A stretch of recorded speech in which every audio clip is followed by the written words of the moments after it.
95% of the time when people come face to face, they're able to clear things up and move forward peacefully. It takes courage to bring conflict out into the open and actually deal with it. We really enjoy the opportunity of being able to give students an alternative to fighting. And that alternative is, let's come together and talk it out. Let's come together and have a conversation. So, and that is a rare thing because there needs to be a safe place where kids or young people can go, old people too, can go to sit down at the table and work things out. So our work takes us into 1, schools, 2, into neighborhoods and businesses, and 3, into prisons and reentry work. When conflict seems hopeless, CCR guides people through a process that is challenging but safe for people.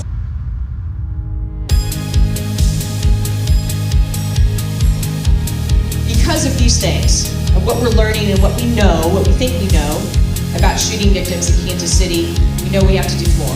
So it takes a collaboration, it takes conflict resolution, beginning in schools, but also in community, to help teach people there are other ways to resolve disputes. We do workshops for conflict resolution for students in whole classrooms. We teach restorative practices to teachers and administrators. And some of us spend full days in schools as RJ coordinators. Police statistics show that the #1 known cause of homicide is arguments.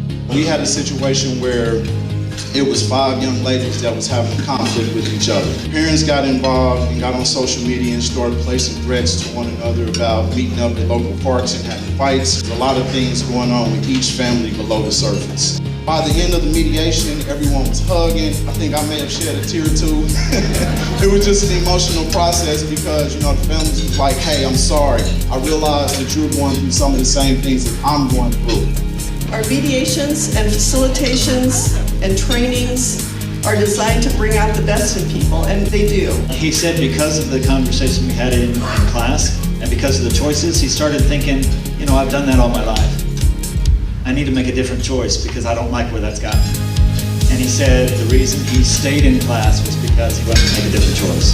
Those are the types of things that I think these classes do to change people's lives. It requires collaboration, education, knowledge, but it is preventable. We can do this. Kansas City can take ourselves from 5th and we can get ourselves off that list. A couple of things set CCR apart from other organizations. One is our strong belief that the best answers come from the parties, from the people in conflict. We don't solve things, they do.